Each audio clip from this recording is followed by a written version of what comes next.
Hello, my friends. Today we are talking about all things protein. Specifically, I'm going to be giving you some hacks for how to get your protein intake up to where you want it to be. I'm going to be giving you my top tips when it comes to just protein consumption in general. We're going to be dispelling some myths, discussing some misconceptions. It's going to be a great day. All about protein. If you're excited to learn some stuff, give this video a big thumbs up and let's just get straight into it. The number one thing that well, maybe not necessarily the number one thing, but one of the big things that I want to touch on is the amount of protein that you need. And the reason I want to start off with this is because in my experience, it seems like a lot of people think they need a lot more protein than they actually do to accomplish their goals. There's a common misconception that you need 1 gram of protein per pound of body weight.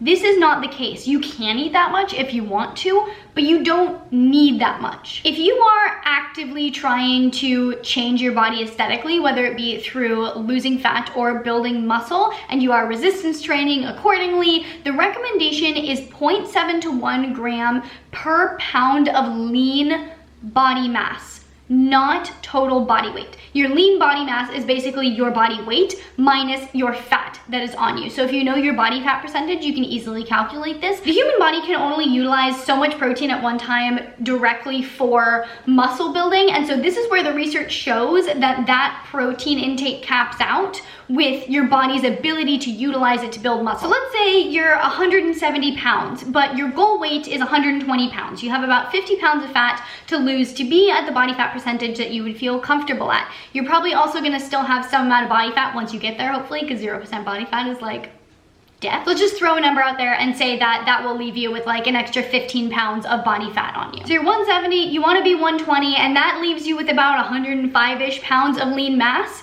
The 105 pounds of lean mass is what your protein intake should be based off of, not the fact that you're 170 pounds. If you're 170 pounds and like 9% body fat, then yeah, you should be eating close to like 170 grams of protein. It makes logical sense that the more muscle mass you have, the more protein you need to intake in order to maintain muscle as well as build more muscle. So hopefully right off the bat that helps some of you. I just see so many people that are trying to intake like 50 more grams of protein than they need to be able to hit their goals, and they're like struggling and they think they're failing when it's not a failure because they don't need that much protein to begin with. The next myth that I really want to address right off the bat is the idea of post-workout protein. This idea of the anabolic window where you have like a certain amount of time post-workout to maximally absorb and utilize protein is more like 6 hours, not 30 minutes.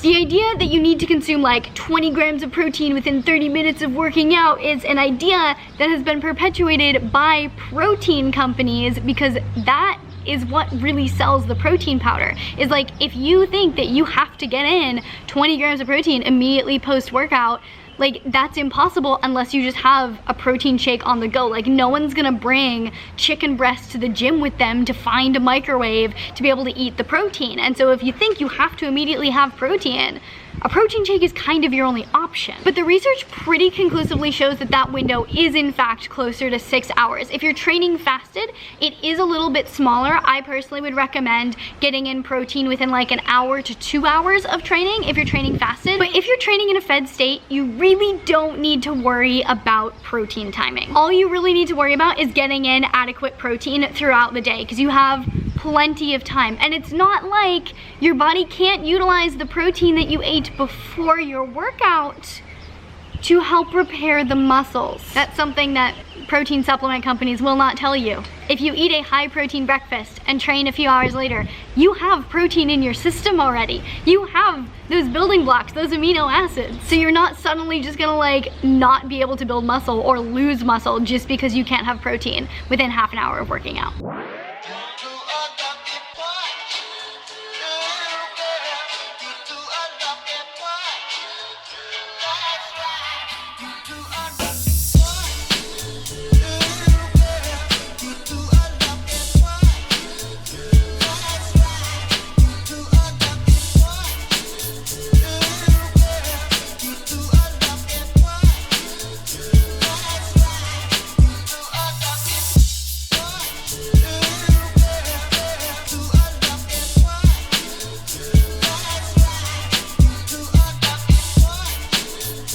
For breakfast, I'm having 4 eggs, some bacon, and a bunch of veggies. Basically, this is half an acorn squash. I just roasted it in the oven. This is around 35-ish grams of protein, if I remember correctly.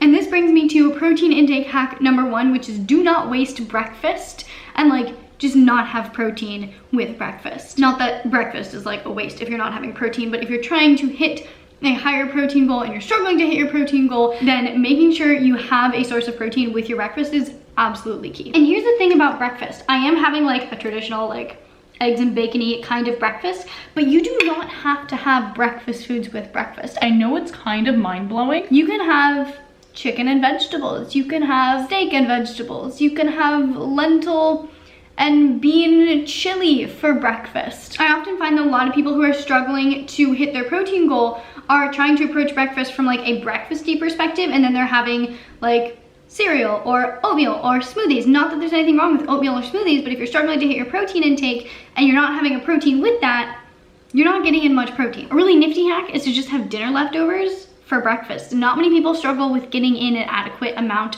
of protein with dinner.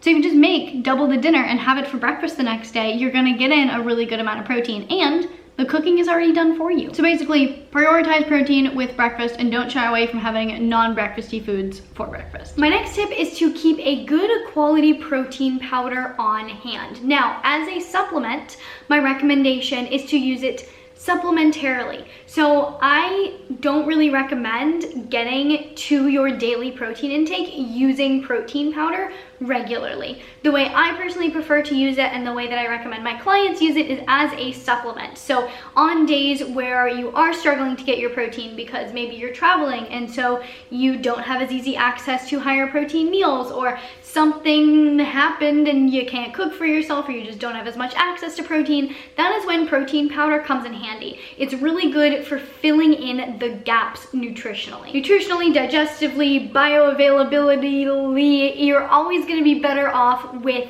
whole unprocessed foods as your main sources of nutrition. I use protein powder on average probably about once a week, maybe. The way I use it is like if I want to have a smoothie, or I want to have oatmeal, or something that just naturally does not contain a lot of protein but is easy to add protein powder to, that's when I'll use it. And the protein powder that I use and highly recommend is the SIGMATIC protein powder. They now have a chocolate one and a peanut butter one, and they're so good. Not only is it a really great tasting plant-based protein, but the ingredients are literally what I would use if I were to make my own protein powder. First of all, there's a variety in these sources of protein, which is key for plant-based proteins because plant-based proteins individually do not have all amino acids, so you have to combine proteins to make sure you're getting the full spectrum of amino acids. Then it also has a ton of different adaptogens. Adaptogens are different natural substances that help buffer your body against stressors. And then as far as the rest of the ingredients go, there's no gums, no fillers, no lecithins, no artificial sweeteners, artificial flavors, sugar alcohols, or like literally anything extra additive or artificial. There's nothing in there that I wouldn't want to put in my body. For the peanut butter one, the peanut flavor literally just comes from peanut flour, not like natural peanut flavor, because who knows what the heck that is. And the chocolate one just has cacao powder, not natural chocolate flavor, or chocolate processed with alkali, or all of the various other ways to make chocolate less real chocolate and nutrient dense. So I cannot recommend this protein powder enough. It's probably the only one that I'm going to be using for quite a while, unless I find something else that I really, really like. But for now, this like takes the cake by far as the best protein powders that I have ever found. And as always, if you do want to try out some SIGMATIC products, you can use my code FITANDNERDY to get yourself 15% off. I will leave a link down in the description box below. Check these out. Highly recommend. And now for a break in our regularly scheduled programming to bring you the cutest thing on the planet. Oh my god, he's like, oh. I'm sorry I disturbed you. Go back to sleep, it's okay.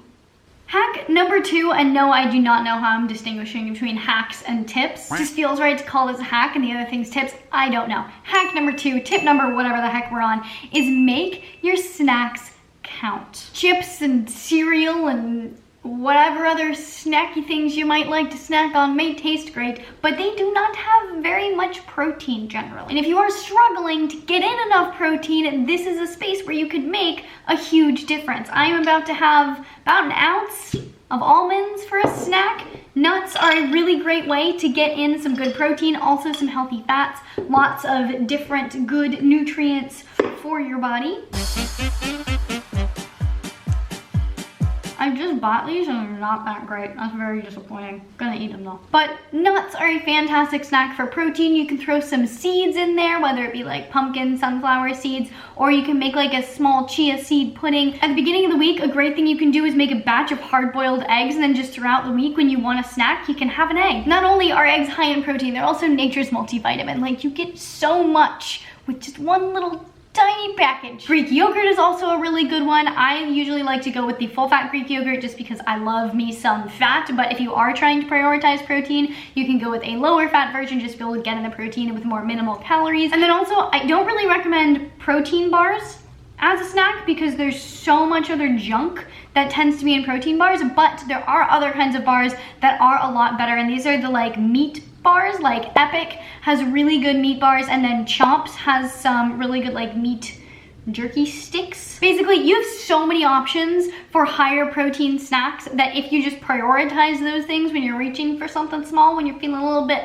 peckish, you'll be able to hit your protein goal a lot easier. So the next tip that's actually kind of super important is that if you are struggling to hit your protein goals because you don't have enough calories to work with, then you probably just need to reverse diet so you can eat more calories. As a coach, it's always so much fun for me to take my clients through reverse diets and watch how much easier it becomes for them to hit their protein goals when they have an extra 500 calories to do it in. Because yeah, it's really freaking hard to hit 150 grams of protein when you're only eating 1,200 calories. But if you're eating 2,000 calories, it's pretty darn easy to incorporate enough protein containing foods into your diet without really having to think about it. Like for me right now, I eat anywhere from between probably 75 to like 100 grams of protein per day when I am aiming for anywhere between like 1,700 and 2,200 calories. And I do that without having to pay attention to my protein intake because I have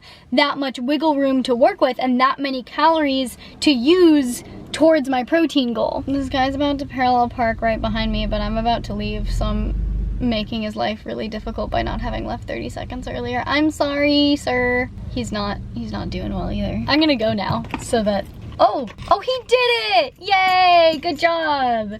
Now I'm gonna sit here awkwardly so that he doesn't realize that I just made his life a lot harder until he's gone. My bad. Anyway, moral of the story is if you are under eating, it's going to make hitting your protein very, very difficult, and your first course of action should be reverse dieting so you just can eat more.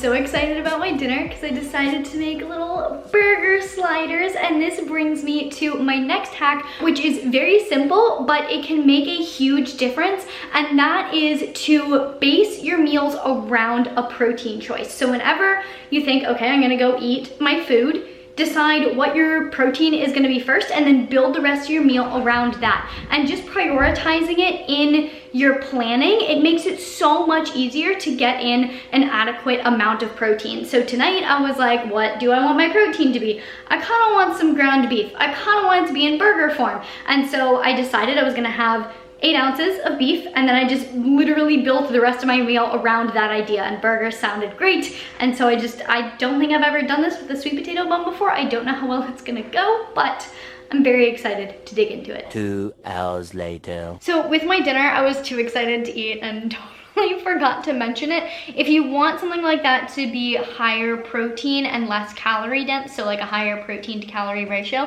I recommend going with a ground chicken, just because chicken is a lot lower in fat. I went with ground beef just because I knew I wasn't gonna have a problem hitting my protein goal, and I had ground beef, so it worked. But speaking of those different sources of protein, my last tip is to aim for variety in your protein sources and in food in general, but also in your protein sources, just to maximize the variety of nutrients that you are getting into your diet. Also, it helps to like change things up, because eating chicken breast every single day, 3 times a day is real boring. That palate fatigue can set in real fast when you're just eating tilapia day after day after day. Some things that I like to cycle through are chicken thigh. Oh, that is probably one of my top 3 or 4 favorite foods on the planet in general. I also incorporate quite a bit of red meat. I'm honestly not the biggest fan of the taste of red meat, but it's so nutrient dense. I like to have that in there. A lot of eggs, particularly eggs are nature's multivitamin. Love them so much. I make an effort to get in organ meats when I can. Usually when I get ground beef or ground chicken, I get the one with organ meats ground into it, because let's face it, organ meats by themselves do not taste very good. But I have been known to stir fry a chicken heart or two, so I'll be a little bit experimental sometimes. But then I also incorporate plant-based sources of protein. I love my chickpea pastas. Oh, love me some beans, lentils. It's been a while since I've had quinoa, but I do really enjoy a good quinoa. You get the picture. Just rotate, use variety, have fun with it. Think of trying to hit your protein goal as an opportunity to experiment with a variety of sources of protein. Oh, salmon.